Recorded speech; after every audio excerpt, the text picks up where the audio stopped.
You're watching the Sobriety Social Podcast. Hey, what's up, everybody? This is Josh from Sobriety Social.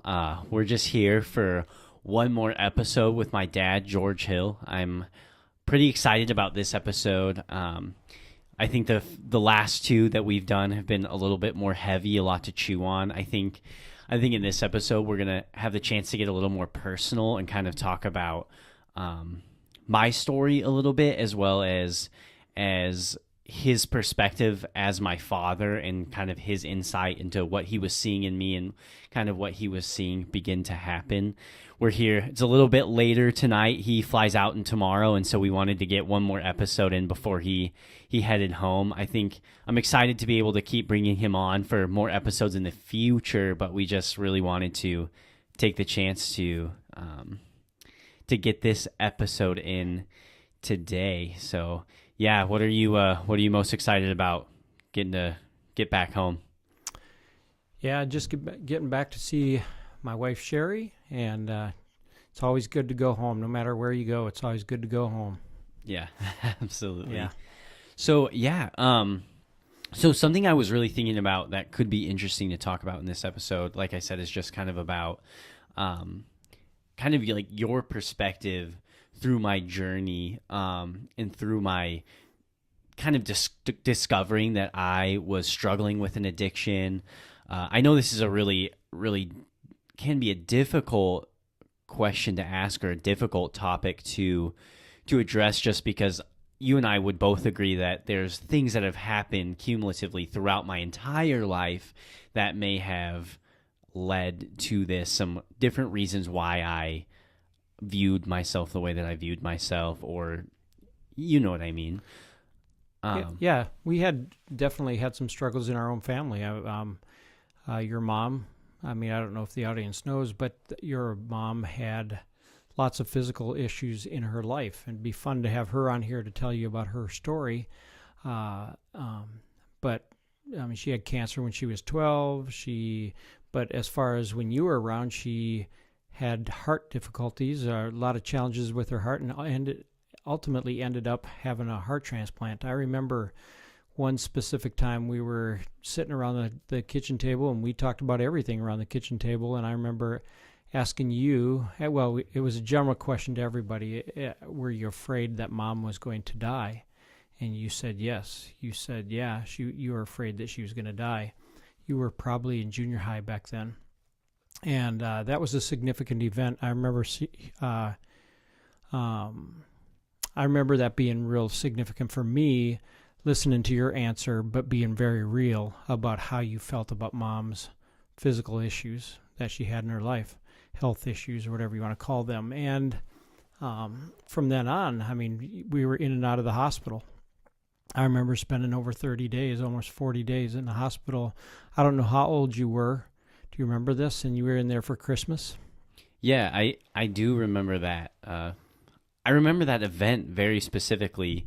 In fact, some of the more interesting things that I remember about that holiday was just our drives to and from the hotel to the hospital to visit Mom, and then just remembering celebrating Christmas Day there in the hospital. There was like one specific present that I got. I got some Converse shoes for Christmas, and I remember that really well. But I'm trying to think back I had to have been seventh, 8th grade or so. Yeah. Yeah, I remember the night before Christmas, and we didn't have anything really decorated in Mom's room for Christmas, and I went to Walgreens, and they had a tiny, tiny little Christmas tree that had lights on it, and I went and bought it for, I don't know, half off or something, and brought it to the room. And next morning we had your grandma and grandpa brought up the presents from home so we could celebrate Christmas at the hospital with Mom. Yeah, absolutely. It's really interesting that you bring that up, because I think it's so hard to know how those different events did play out in my life, and could have possibly led to some of the struggles I've had. When you look back at those times as me being in junior high, were there certain things that you, in hindsight, are looking at now that you may have seen as addictive behavior, or something that maybe have been a red flag that you wish you would have paid more attention to, or is that something that you kind of just try to not worry about because it is what it is at this point? Mm-hmm. And there is some truth about it is what it is. But your personality was one that always stretched the edge. I mean, whatever you did 100% and really strove to be the very best that you could be. I remember a couple times where you weren't number one in the band, in the clarinet section, and that was really frustrating to you. And we wondered if you're going to quit because you weren't the first in the band, first chair. Because was it too hard or was it not good enough for you to be second chair? So yeah, there were some indicators back there, but we didn't really pay much attention to them at that point.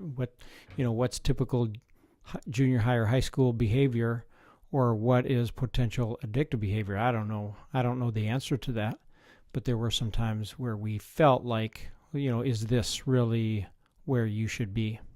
Yeah, that's really interesting you bring that up. And this topic is just so fascinating to me because I am a father now, and obviously Everly is nowhere near being at the age where I think I at least don't really start to think about these things, but I'm like, man, I wonder what things that I see in her that I'm going to see myself in her that are just going to like absolutely terrify me.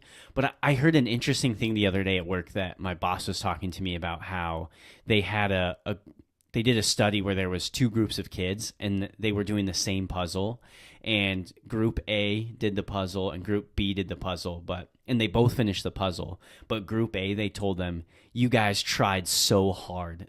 That was such an amazing job. Like, we're so proud of you for how hard you tried.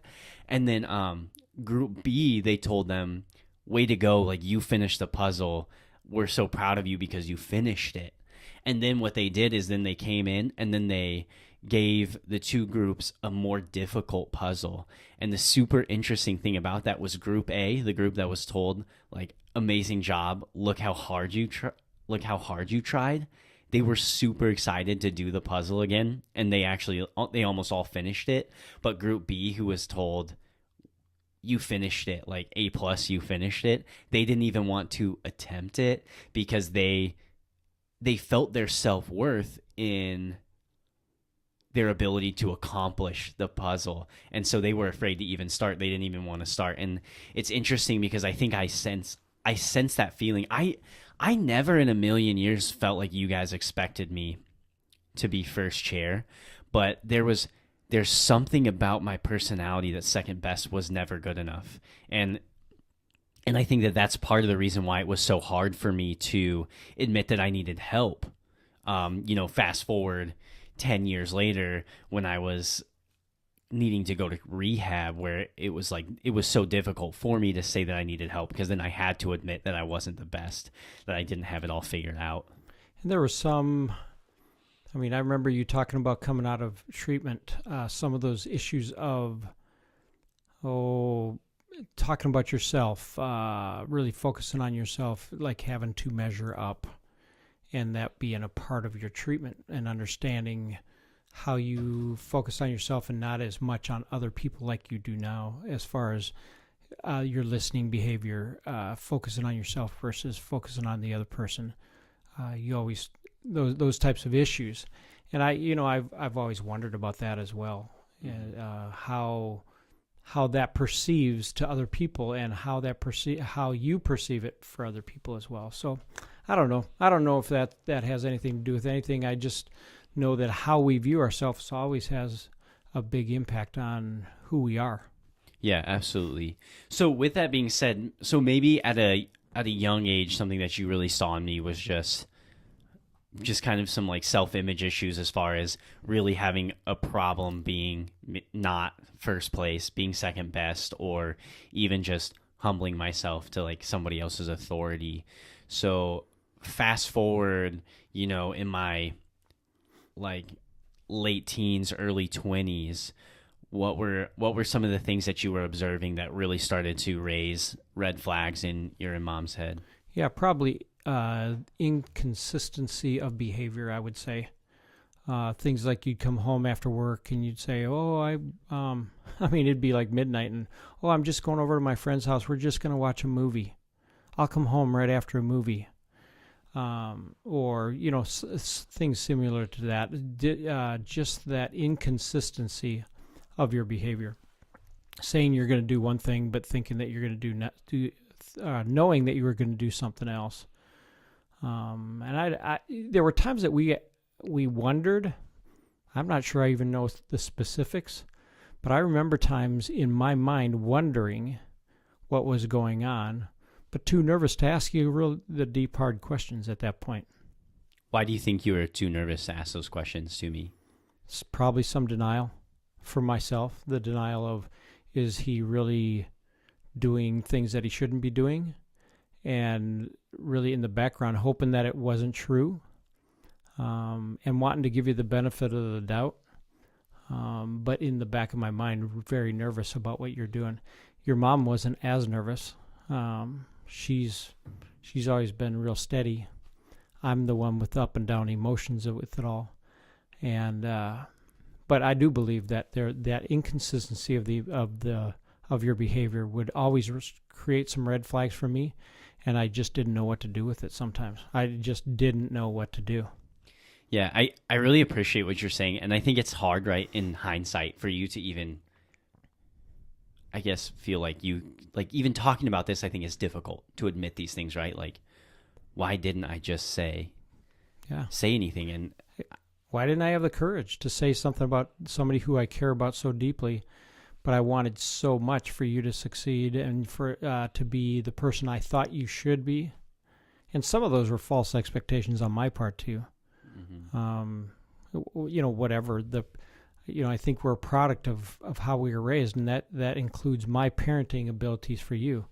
I was raised a certain way, so therefore I have some expectations of you, and to become a certain type of person. And when you weren't that way, it was disappointing. There's this issue of disappointment. Yeah, I think what you're talking about is really important for two reasons in my life.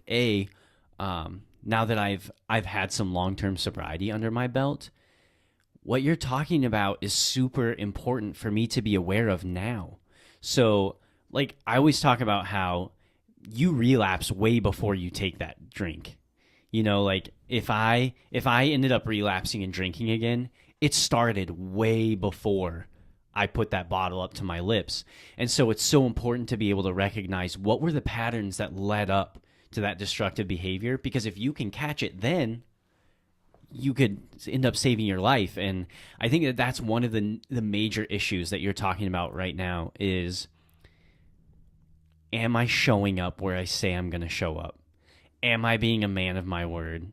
Like, am I being consistent to the commitments that I've made? Do I show up to work on time?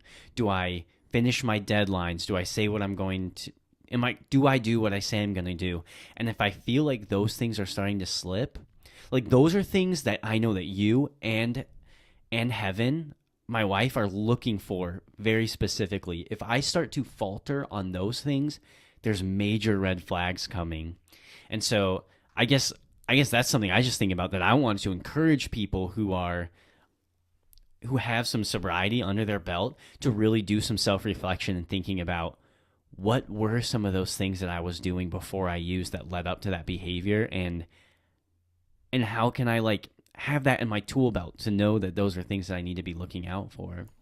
Yeah, there's this fine balance between humility and how you view yourself. And sometimes we view ourselves higher than we should, but there's also this issue of having humility in the middle of it too as well, and finding that balance. And yeah, I think you're right. And really being a student of the other. I need to be a student of you, listening to your words. I mean, it's kind of hard. Even this conversation is a little bit hard because I want us to be who we are. I want us to be very good friends. I want us to do the fun things together. But there's also, if I saw that you were very sick, I'd want you to get the help as quick as you could. Right, absolutely. And that's the other thing that I think it was so interesting when we were talking about, why didn't you confront me? And I know one of the things that just makes me sick to the pit of my stomach is to think about all the times that Heaven did confront me, and I would absolutely berate her. Like, if I showed up home from work and I was drunk and she asked me, like, have you been drinking? I would blow a cork. And I mean, it was abuse. Like, it was legit.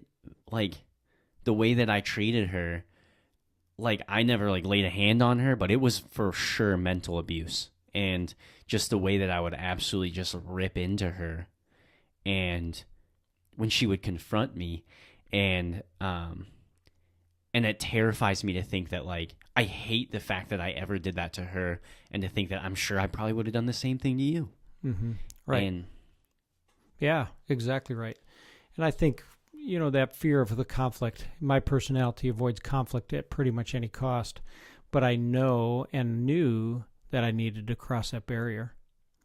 So for any parent out there that might be listening that maybe struggles with that same type of thing, like, should I confront my loved one or not? This is a really tough question, and I believe that it is absolutely situational, but what kind of advice do you have for that person? I'd say, first of all, find somebody else who knows what's happening. First of all, share what you're thinking and feeling with another person so that they can be walking with you as you cross that barrier. That's really good.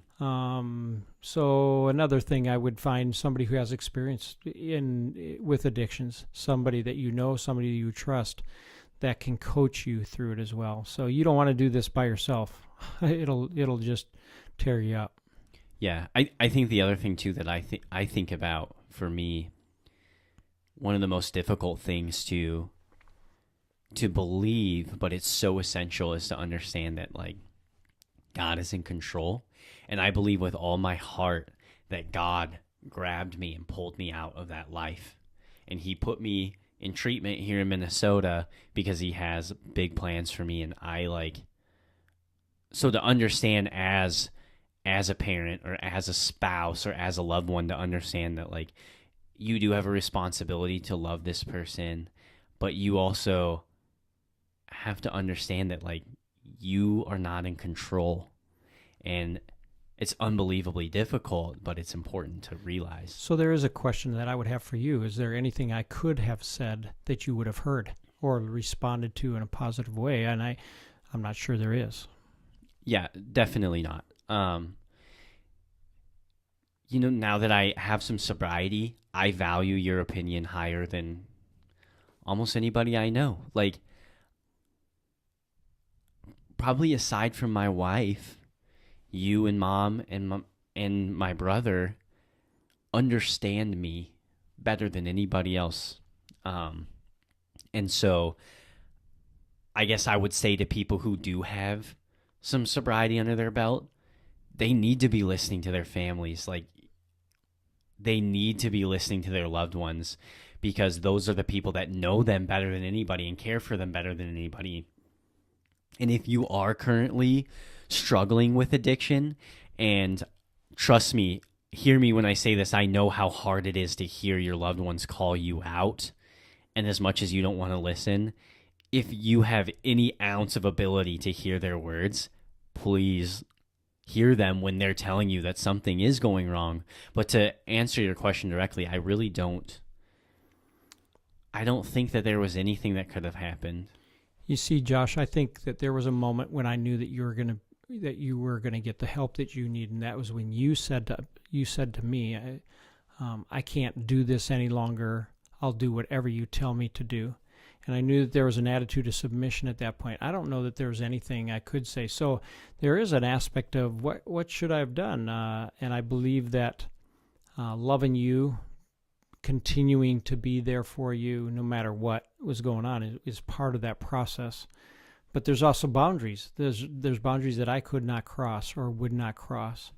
And I know that oftentimes they talk about bottom lines and building in some consequences for your behavior, and I probably could have done that better. I'm not beating myself up for what I did, because I did the best I knew how, but I do believe if I had to go back and do it again, I'd probably set up more specific boundaries or consequences for your inconsistent behavior. Yeah, absolutely. There's another time during my active addiction where I was consistently using, and there's a memory that I have specifically, and I'm curious to see if you remember this and just to know how this may or may not have made you feel. So if you don't remember it at all, that's okay. But there was a night that I there was a day where I had basically drank myself into the hospital. I worked a 12-hour shift the day before. I woke up the next day. Heaven and I were going to go out on a date, but I didn't want to go out sober. And so I convinced her to go to the grocery store, and I chugged a fifth of Crown. So I basically was on an empty stomach, hadn't eaten in 24 hours, and then I chugged a fifth of whiskey. And so she got home, and I slowly but surely passed out. Next thing you know, I woke up in the hospital 10 hours later with 2 IVs in my arm and my family surrounding me. It sounds pretty close to rock bottom, but when I got home that day, all I could think to myself was like, dang, I guess I better figure out how to hide this better. But there was a circumstance when we got home from the hospital to my apartment, and I was in the bedroom and Heaven was out in the living room. And I was still pretty intoxicated at this point, but I wanted to go out and like apologize to Heaven. I was feeling that kind of like drunk emotional state, and I wanted to go out to talk to Heaven, and my brother chested up to me, and he basically sat me down and had to protect me from my wife. Do you remember? I remember a little bit of that. I probably remember more when you were in the hospital. And that whole process, I remember when Heaven called us and said, I can't wake up Josh. I don't know what to do. And I remember Mom saying that sometimes you get a migraine and give it some time. And then Heaven called us up about a half an hour later. And I said, do whatever you got to do to wake him up. I said, slap him, put ice on him, do whatever you got to do to wake him up. And being the kind-hearted gal she is, I mean, I don't know that she could ever hit you anyway. But I said, put the phone by your ear, and I started screaming at you. I'm sure you don't remember this, but I started screaming at you saying, wake up, wake up, wake up. And you started mumbling to me. And it terrified me because I'd just gone through my mom having a stroke, and that's what you sounded like. And I said to Heaven, I said, call the ambulance right now. And she did. She called the ambulance. And at this point, we still didn't know. I didn't know you were drunk. I had no idea. Right. And the ambulance came, and it sounds like you told the people in the ambulance that you had drank so much. And then we're all rushing to the hospital, and you were very, very embarrassing at that point. I remember your brother, you talk about him chesting up to you, and he literally took care of you at the hospital. And you didn't have any shoes on. I don't know if you even had a shirt on when we walked out of the hospital, and you could barely stand up walking out of the hospital. And your brother had to hold you up as you walked out of the hospital. They let you because they knew you were surrounded by family and they would take care of you. But you were still, you weren't stable. You couldn't barely even walk out of the hospital that day. And I remember taking you back. And then I remember I don't remember the specific example that you're talking about, but I do remember you being in the bedroom, dozing in and out of sleep and crying and being so sorry and those things. I do remember another event, though, and I don't know if you want me to talk about that, but I remember another event where this was post that. Yes. And Heaven was going on. I believe she went on some kind of a retreat, and I came over to stay with you. Yeah, because basically nobody could trust leaving me at home alone without getting drunk. Yeah. And yet you pulled one on me that day too. You said, "Oh, I got to go get my books for school or something," and I knew you came back drunk. In my head, I knew it, and I just laid down. I closed my eyes because you were drunk, and you went into your bed to go to sleep and slept it off, and I didn't confront you with it. I mean, that was another time that I wish I would have said something to you. Yeah, that was definitely one of those nights that I remember really having to deal with in treatment, was remembering that night and remembering how I lied to you, manipulated you that way, which I hate that it even happened, and I can't understand why I felt like I needed to do that at that time, and it sucks. Yeah. And I think that this is one of the reasons why I think it's so important to have people like you on here and have people like Heaven on here, because, for example, that night in the hospital, I don't remember any of that because I was schlapped. Like, it was embarrassing. It was very Right. difficult. I'm seeing one of my most prized possessions laying in bed, knowing that you drank so much that you very easily could have died. It was one of the saddest nights of my life for sure. yeah, absolutely. And so going from there, like, what do you do with that as a parent? Like, knowing this is way worse than we ever imagined. Like, we knew that there was a problem, but this is way worse than we could have ever imagined.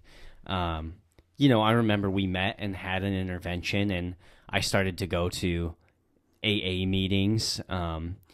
You know, I never had any intention of stopping to drink. I just knew the only time that I was allowed to leave the house was to go to work or go to AA. So if I needed to buy a bottle, I found an AA meeting to go to. I get my first timer chip so I could bring it home and prove to heaven that I went. So I did go, but like the whole reason I went was to drink. I guess kind of the question I have is, so we were going through this phase where I think I at least thought I had convinced you all that I was at least trying to get sober, even though I had no intention. Was there a time between then and when I went to treatment that you guys really knew, like, oh, this is all a sham? I'm not sure there was. It was a lot of that is one big blur for me. All I knew is if the phone rang after midnight, it was not good every time. And I hated it. I hated even hearing the phone ring after midnight. I'm going, oh no, here we go again. And not knowing what to do. And really, for Sherry and I, some of the solitude that we got out of it was we memorized some scripture. And it said, the one verse that comes really to mind is where it says, so do not fear, for I am with you. Do not be dismayed, for I am your God. I will strengthen you. I will help you. I will uphold you with my righteous right hand. Because that was the only thing that made sense to us. Because everything about life was falling apart and chaotic and scary, fearful. Is my son going to, survive? Are you going to survive this? How are you going to survive this?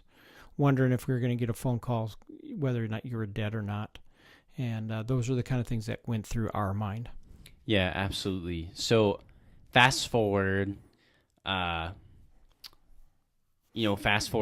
in treatment. I'm starting to gain some sobriety, that type of thing. And what were some of the ways that you and Mom kind of like dealt with the fact, or what did you think about the fact that I was like out here in Minnesota? What did you think about, like, did you think that treatment was actually going to work, or did you think that it was a Band-Aid, or was that too much to even deal with? You were just kind of like, just like we say in recovery, and we talked about this in, I think it was the last episode or the episode before that, of kind of the things that we have to learn in treatment.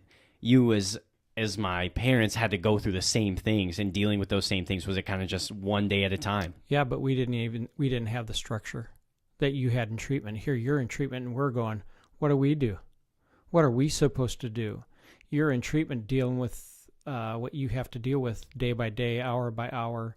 And we had learned enough about the treatment program because you would tell us, and I'm telling you what, we coveted those 2 or 3 minutes. I mean, I don't remember how much you got, but you didn't get much, and you spent most of that on the phone with heaven.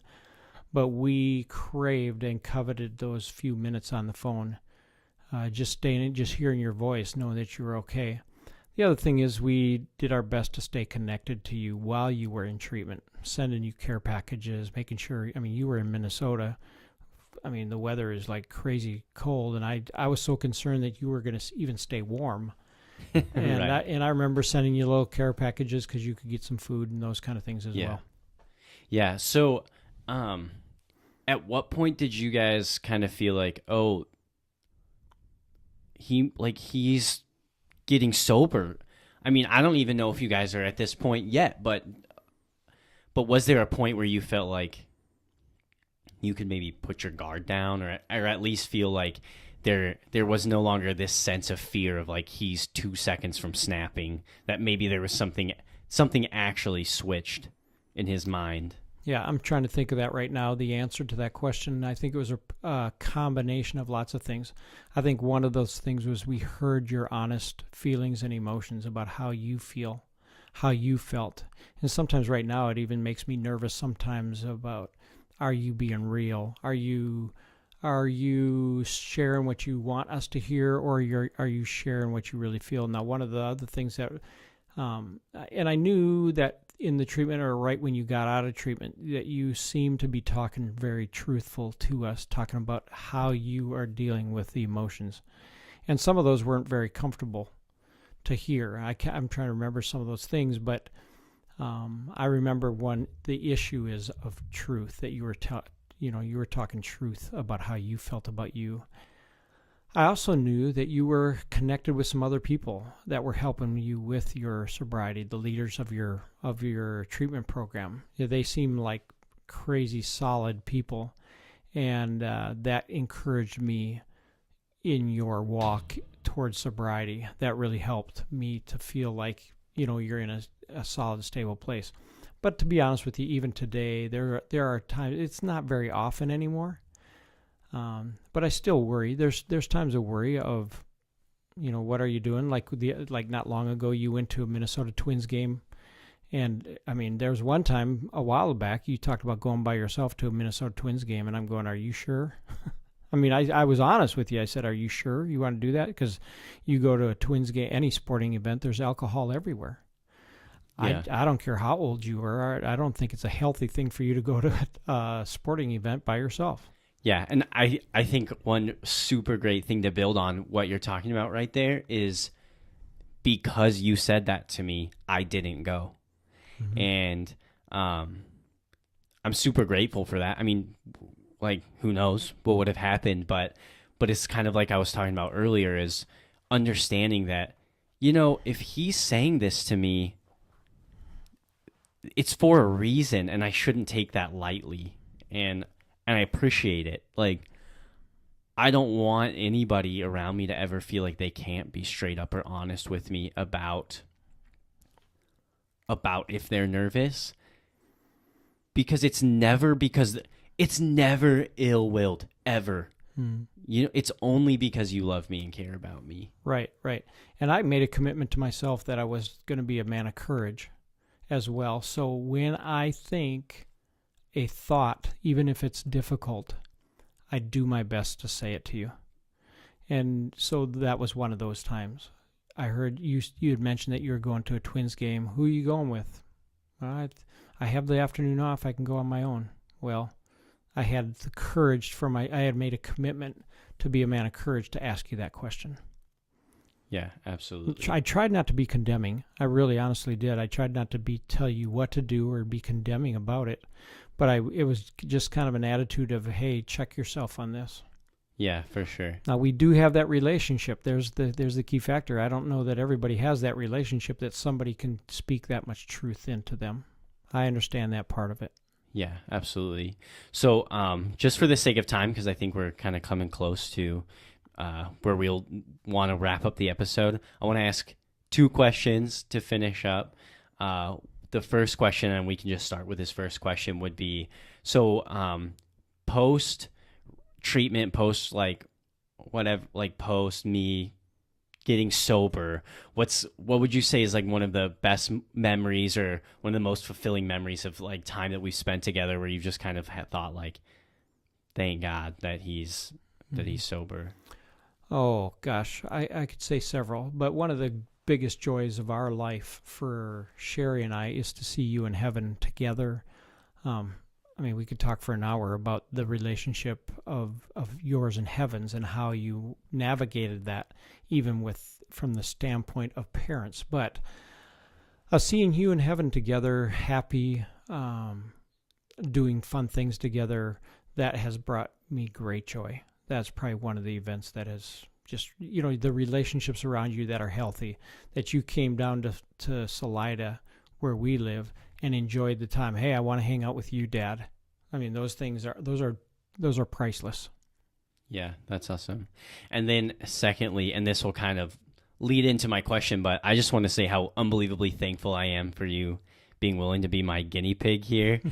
Just doing the first 3 episodes of the podcast, kind of a mini series. I know we've hit a myriad of different topics. I hope that the audience has kind of been able to follow along. Sometimes it's tough because you and I have such a personal relationship, knowing whether or not we said some things that maybe you and I understood that an outsider wouldn't. But with that being said, I'm continuing to be making a few more episodes. Nothing's released or even edited yet or not. What way are you most excited to consume the podcast? Are you somebody who's going to go sign in on iTunes and listen, or we have the recording going on? Would you check this out on YouTube? What do you think you're most likely to consume the podcast? Yeah, I'll listen to every second of it over and over and over again.